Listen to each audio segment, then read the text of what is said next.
और अब आपको बताते हैं महाराष्ट्र में हिंदी को लेकर शुरू हुए विवाद के बारे में।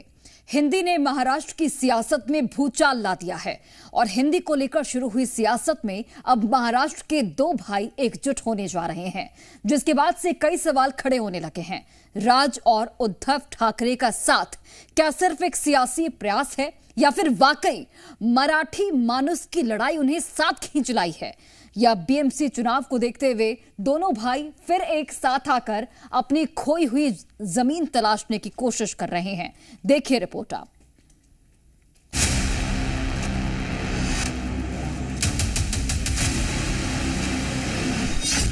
उन्नीस सालों के बाद ठाकरे बंधु एक साथ। महाराष्ट्र में बनेगा ठाकरे बंधुओं का थर्ड फ्रंट। बीजेपी को घेरने का प्लान, साथ आए उद्धव और राज। क्या एक बार फिर महाराष्ट्र की राजनीति में कुछ बड़ा होने वाला है? क्या मराठी वोटों को साधने के लिए ठाकरे ब्रदर्स एक साथ आ रहे हैं? ये वो सवाल जिसकी चर्चा सबसे ज्यादा आज की तारीख में है, और उसकी वजह है स्कूलों में मराठी भाषा को पढ़ाने के लिए होने वाला आंदोलन।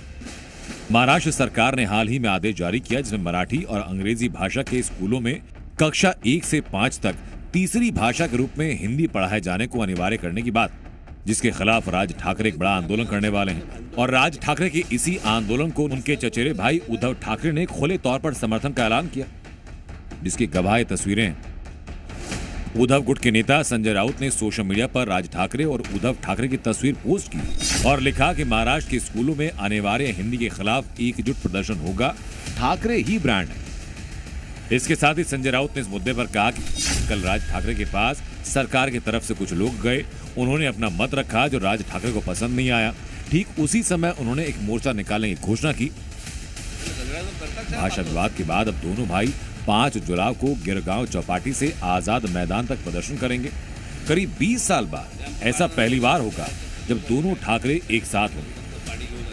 आज एमएनएस नेता संदीप देशपांडे और उद्धव गुट के विधायक वरुण सरदेसाई आपस में मिल चुके हैं। ये माना जा रहा है कि महाराष्ट्र में होने वाले निकाय चुनाव में मराठी वोटों को एकजुट करने के लिए ठाकरे ब्रदर्स ने हाथ मिलाया। इसके साथ ही दोनों भाई एक बार फिर अपनी खोई हुई जमीन तलाशने के लिए मराठी मानुष और मराठी भाषा को मुद्दा बनाकर बीजेपी को घेरने की कोशिश में हैं। क्योंकि मराठा आरक्षण आंदोलन के साए में हुए लोकसभा चुनाव में मराठा मतदाताओं ने महाविकास अघाड़ी के पक्ष में एक तरफा मतदान किया, लेकिन विधानसभा चुनाव में उद्धव ठाकरे और शरद पवार की जोड़ी पर एकनाथ शिंदे, देवेंद्र फडणवीस और अजित पवार की तिकड़ी भारी पड़ी। अब उद्धव को भी शायद यही है कि यही मराठी भाषा उनकी राजनीति के लिए संजीवनी साबित होगी। इसके साथ ही माना जा रहा है कि दोनों भाई साथ आकर महाराष्ट्र विधानसभा में बीजेपी को मिले मराठा वोट काटेंगे।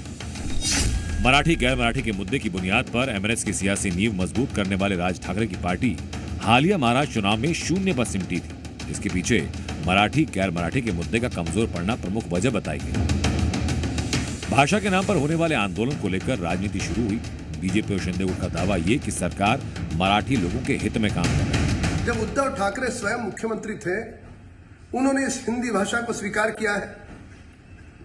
अब उसी के विरोध में ये सड़कों पर उतरेंगे। कितना लोगों को गुमराह करोगे, कितनी झूठ की दुकान है तुम्हारी। रहा सवाल, महाराष्ट्र सरकार की भूमिका बड़ी स्पष्ट है। मुंबई और महाराष्ट्र की भाषा, पहली भाषा मराठी है। उद्धव ठाकरे जी आज मराठी भाषा के बारे में बोल रहे हैं, लेकिन 40 सालों में उन्होंने मराठी मानुस के लिए कुछ नहीं किया। और इसके लिए मुझे लगता है कि ये जो साथ में आने की बात उन्होंने कही है वो ज्यादा दिन तक नहीं चलेगा।